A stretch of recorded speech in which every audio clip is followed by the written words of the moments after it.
আসসালামু আলাইকুম। সিএলটিভি 24 থেকে আমন্ত্রণ জানাচ্ছি আমি তানিশা সুলতানা আফিফা।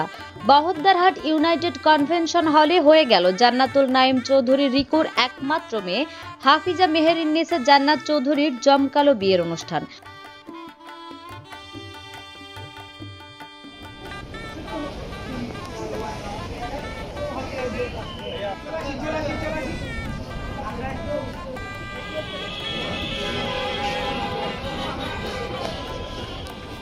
চট্টগ্রাম দক্ষিণ জেলা মহিলা দলের সভাপতি ও বাংলাদেশ মানবাধিকার ফোরাম চট্টগ্রাম বিভাগীয় কমিটির সহ সভাপতি জান্নাতুন নাইম চৌধুরী রিকুর একমাত্র মেয়ে হাফিজা মেহেরুন্নেসা জান্নাত চৌধুরীর সাথে সায়েদ মোহাম্মদ ইমরানের ছেলে হাফেজ সায়েদ মোহাম্মদ মুস্তফা আরমানের শুভ বিবাহ অনুষ্ঠান চট্টগ্রাম নগরীর বহদ্দারহাট ইউনাইটেড কনভেনশন হলে 19 জুন বৃহস্পতিবার সম্পন্ন হয়।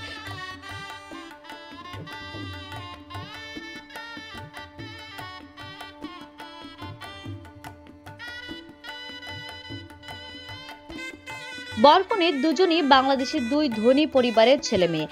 আমিরি বাদশাহী আয়োজনের এই বিয়ের খবর এখন সামাজিক যোগাযোগ মাধ্যমে ছড়িয়ে পড়েছে। বিয়ের সঙ্গে জড়িত সিএলটিভি 24 এর চেয়ারম্যান আমিনুল হক লিটনের ঘনিষ্ঠ সূত্রে জানা যায়, কনের মাতা বিশিষ্ট সমাজসেবিকা ও রাজনীতিবিদ জান্নাতুল নাইম চৌধুরী রিকু বিগত আওয়ামী ফ্যাসিস্ট সরকারের বিরুদ্ধে আন্দোলনে তিনি ঢাল হিসেবে কাজ করেছেন। ঘর সংসার সামলিয়ে রাজপথের আন্দোলনের প্রথম সারিতে অবদান রেখেছেন তিনি। সুখে দুঃখে বিপদে আপদে সবসময় তিনি মানুষের পাশে গিয়ে দাঁড়িয়েছেন। জান্নাতুন নাইম চৌধুরী রিকুর আমন্ত্রণে বিয়েতে উপস্থিত ছিলেন জয়া টিভির সম্মানিত চেয়ারম্যান জয়ন্ত চৌধুরী। আর উপস্থিত ছিলেন রাজনীতিবিদ, সাংবাদিক, প্রশাসনের ঊর্ধ্বতন কর্মকর্তা, আইনজীবী, পাড়া প্রতিবেশী সহ বিভিন্ন শ্রেণী ও পেশার প্রায় অনেক অতিথিবৃন্দ। এদের মধ্যে বিভিন্ন ব্যাংক ও কর্পোরেট প্রতিষ্ঠানের চেয়ারম্যান, উদ্যোক্তারাও উপস্থিত ছিলেন। বিয়ের দিন অতিথিদের অন্তত অনেক পদের খাবার দিয়ে আপ্যায়ন করা হয়। বিয়ে মানুষের জীবনের সবথেকে গুরুত্বপূর্ণ একটি বিষয়, আর এই বিবাহ অনুষ্ঠানে জমকালো আয়োজন করা বর্তমানের রীতিতে পরিণত হয়েছে। তাদের ছেলে মেয়ের বিয়ের অনুষ্ঠান স্বাভাবিকভাবেই তাতে অসাধারণ আয়োজন থাকাটাই স্বাভাবিক। পুষ্পস্তবকে ফুটে উঠেছিল জাঁকজমকের প্রদর্শনীতে। অনুষ্ঠানের দিন বরকনের পরনে ছিল স্থানীয় ঐতিহ্যের সাথে মিল রেখে মূল্যবান পোশাক। তাদের বসার জন্য ছিল দুটি সুসজ্জিত সিংহাসন। নববধূ মেহেরুন্নেসা জান্নাত চৌধুরীর পোশাকের প্রতিটি অনুষঙ্গই ছিল বিশেষভাবে তৈরি করা।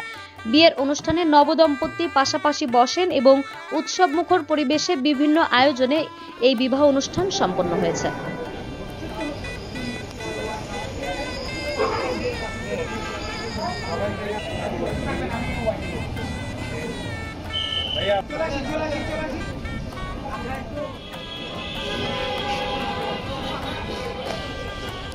Ayo na.